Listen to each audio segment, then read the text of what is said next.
welcome to the third episode of Senior Living Good News. I'm Terry Sullivan. And I am Brenda Lamone. We are co-founders of agingchoices.com and co-hosts of the podcast series, Aging Choices Unfiltered. This is fun, Brenda. The first two were a lot of fun to do, and now we've got a couple more stories here. One that's a little bit more, I guess solemn is the best word to use around Memorial Day, but some great things that kids are doing. But we also have a couple 100-year-olds that we're going to be celebrating today too. Pretty cool. And I got some good news today too. I can actually go visit my mother, and she lives in independent living, and they've been in lockdown, and they have just given us the green light to come visit her. So I'm really excited about that. That's awesome, Brenda. Super happy for you. That's great. And I'm sure she probably needs that by now, with everybody being isolated. Must be incredible. Happy birthday! This week, we celebrate two milestone birthdays. First, we say a big happy birthday to Helen at Tabor Hills in Naperville, Illinois. Helen recently celebrated her 104th birthday. The community honored her with a drive-by parade, complete with signs and balloons. And our other birthday girl is Beth from Connecticut. Beth celebrated her 100th birthday, and her granddaughter created a post on Facebook asking for 100 birthday cards for her grandmother's big day.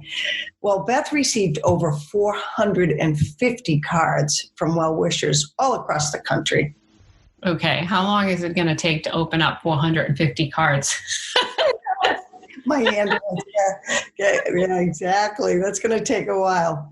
Well, I actually want to add something. I want to give a big shout out to my aunt, Louise, who lives in Falls Church, Virginia. She is celebrating her 103rd birthday, July 1st. Oh, that's pretty awesome. And she is just doing awesome. She still does the New York Times crossword puzzle with her son. That's amazing. That's amazing. Yeah. So is her mobility really great too? She's still moving around a lot and all that? Good. Yeah, she's pretty good. And she was a nurse at Pearl Harbor. Wow. Really, really wonderful woman. So big shout out to her. 103 years old. That's an awesome story. Is she living at home, or where does she live? Yeah, she's living at home. She's my father's older sister, and she's living at home, and she gets some support, but she's doing all right. God bless her. That's awesome. I mean, making it to 100, that's fantastic. I know. When we were all excited about 100, and now it's like old news, like, 103. Oh, okay. See you next year. Yeah. Exactly. Yeah. All right. Driving until she was like 96 or something. So good. She's great. And moving on with our podcast here is our next story has a solemn tone and is the perfect example of a life lesson for a group of middle school band students.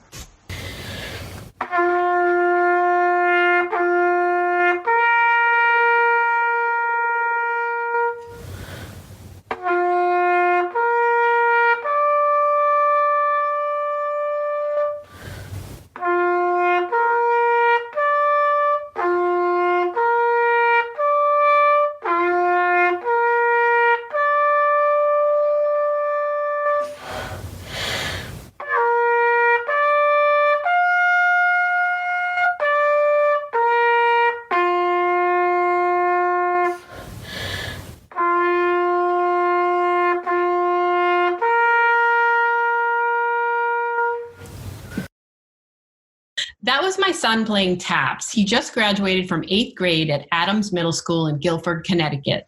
He'll be going on to high school next year and played taps as part of the National Moment of Remembrance on Memorial Day. At 3 p.m. on Memorial Day, musicians from all over the country were encouraged to play taps as part of the National Moment of Remembrance. We took part in that, Brenda, and I know that their music teacher took part of that, and there was a lot of other kids in the school, and it happened all across the nation. So it was something pretty cool to do during COVID-19 when people couldn't get together and have their traditional parades and celebrate that, or at least memorialize that is probably a better way to say that. So it was a meaningful experience for him. And boy, he can play. Yes, I he do hear can. it in the background when we're on Zoom. I'm like, what is that in the background? Yeah. He loves it. He's wanted to do it, I think, ever since he was like 6 or 7. So Yeah, it's always yeah, part he's of it. terrific. He's terrific. He's Yeah. got real talent.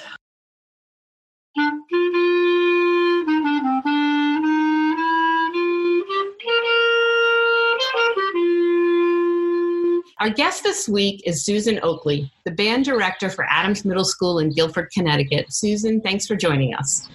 Thank you. It's a pleasure to have you. I can start by saying that both of my sons have been with you in Adams Middle School, and they both adore you. If I could say it just straight out, Sean actually said to me that he's going to miss you next year when he goes over to the high school. So thank you for what you did. Thank you for what you do. Thank you. Your passion behind it really shows, and I think the kids really picked that up, so thank you. So let's talk about the National Moment of Remembrance and how Adams Middle School became involved. Can you tell me a little bit about that? Sure. So one of the big events of our calendar year, our school year, is in a typical year, we participate in the community Memorial Day Parade. It's a culminating activity. Both 7th and 8th grade bands come together, they march, and we do a big chunk of study on what does Memorial Day mean? Because for a lot of my students, all they have known thus far is it's a parade, which is fun. We open our pool, that's great, and we barbecue. And so it's an opportunity for us to incorporate into our school curriculum, what is this holiday? Who are we remembering? Why is it important? How is it different from Veterans Day? And so when we found out that, as many things have been canceled, that we were losing this opportunity, I started thinking, what can I do from a distance to still keep a little piece of that going for my students? And so one of the projects I had them do is we talked about the service songs for all the branches of the military. So I gave them some sheet music. A friend of mine had transcribed all the melodies, so I gave them the sheet music. And then I found out about the national moment being used as well for TAPS Across America, and that was done by TAPS for Veterans, which is a nonprofit that provides performances for service folk who have passed away. And I was reading about it, and I started reading about it for my own personal benefit. My dad's a trumpet player. I play French horn and clarinet, and I'm like, oh, this is a nice thing I can do in my town where we also had the parade canceled. And then I thought, why don't I take this a step further and just offer it out to my students, saying this is an opportunity, whether you take it or not. Like, I'm not really going to know unless you want to share it, but this is a great way you can give back. It'll take like a minute of your time, but for someone who's hearing this could make that day for them. Like, we all lost something without that day. So that's the backstory, I guess, of where this came from. That's great. Did you have that many students participate in it? In the TAPS part, I think maybe between a half dozen and a dozen. I don't know. So I'm sure some of them did that and didn't share it with me. I know I got some pictures and some videos, like from Sean. But I think there's other kids who just sort of took it in and did something on their own. And that was sort of the point of it is, for me, it was a very personal thing. I went out my driveway and I played, and the neighbors sort of stopped and listened, and that's what it was about for me. So I hope that there are students that ran with it that maybe I won't know about, but I know I got a couple of recordings of TAPS. I also got all 5 service songs plus some patriotic songs that I'm putting together in a video that I'm going to share out with our local retirement communities. I hope to get it done by Memorial Day, and unfortunately technology has not helped me move quickly, but I'm in the editing processes, and I figure even in June, it's something to say, hey, we're thinking about you. We remember those veterans who are, elderly at this point, and we just want to share a little bit of our music with you because it's what we have to share.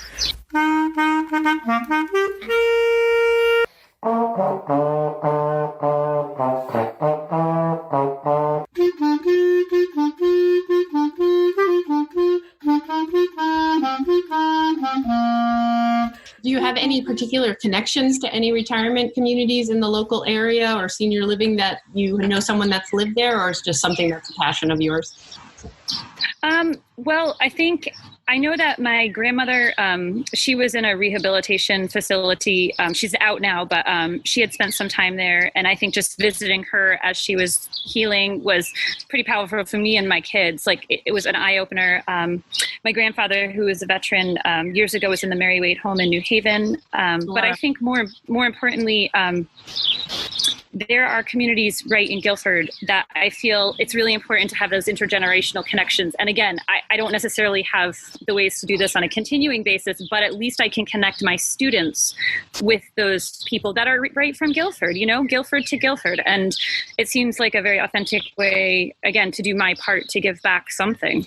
I appreciate that. Especially with COVID, like we can't get people in. So why can't we get a video? And we've got the tech to do that. So it's my small piece. Yeah, I think it's fantastic. I mean, isolation for everyone is in the social distancing and quarantine. They're already quarantined in some way, shape, or form.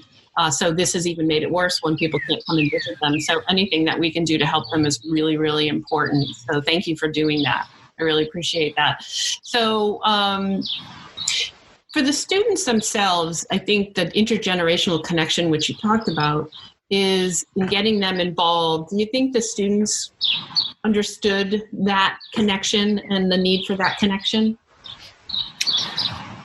I want to be hopeful and say, yes, they totally understood. I think with the age group I teach, middle schoolers are incredible for a lot of reasons. But one of the things that's hard for them is because of where they are developmentally. Like, it's hard for them to see outside their own world. And I don't fault them for that. But I think one of the things, again, I love about the community live events is they see it.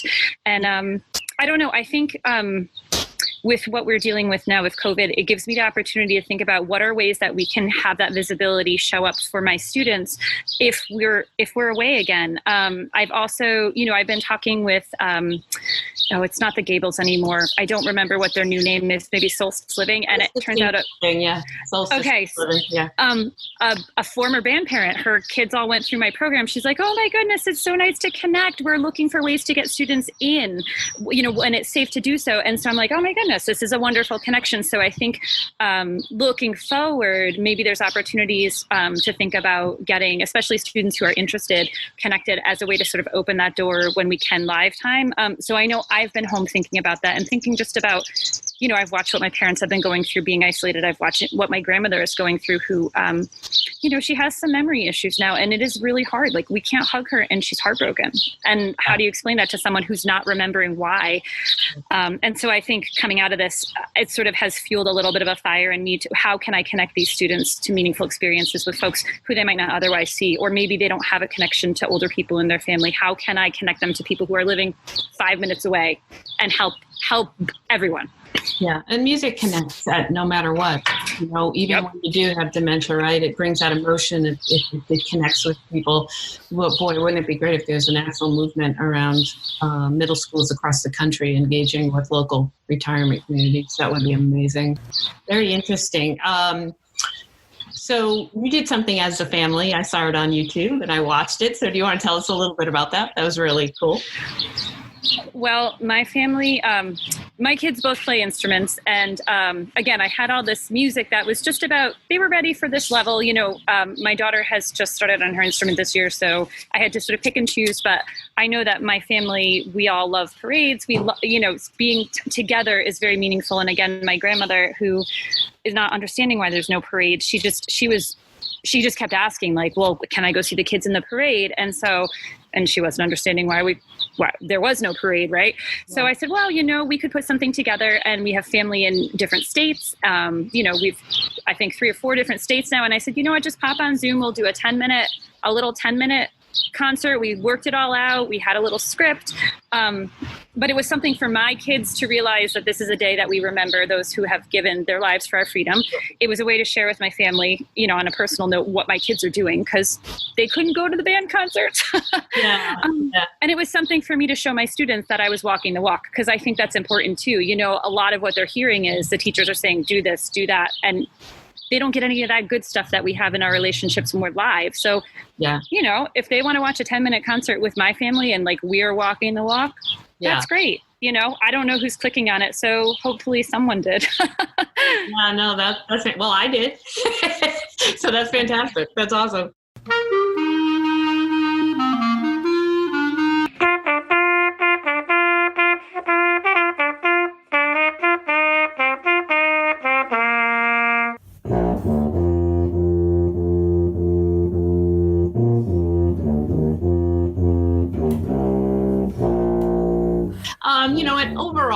what do you think the students come away with this with in general? Just to kind of wrap it up. And is there anything else that you'd like to share with our listeners?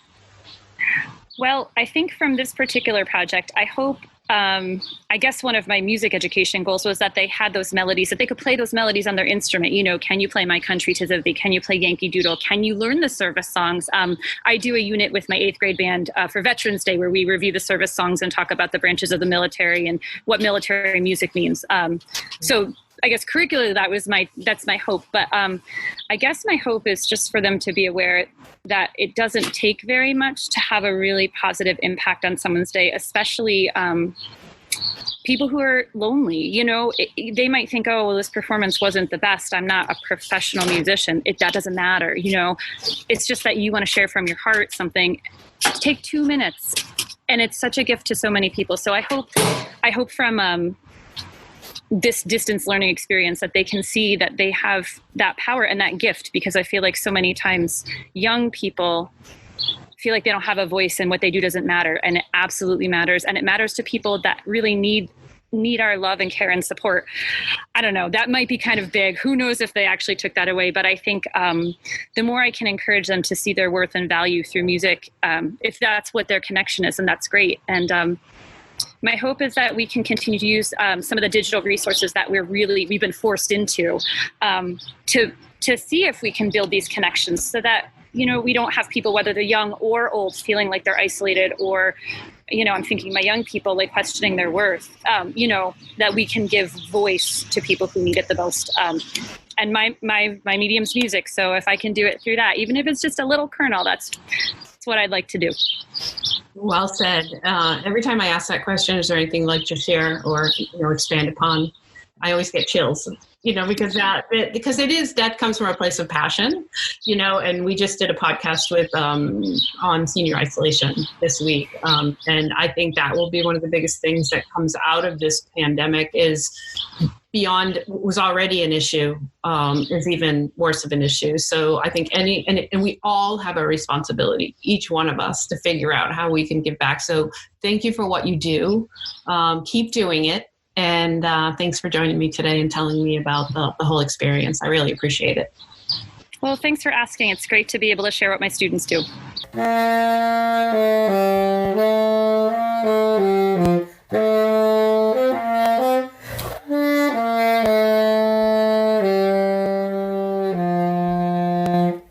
I hope this story put a smile on your face. Now it's your turn. We want to hear from you. How are you making a positive impact in your senior communities?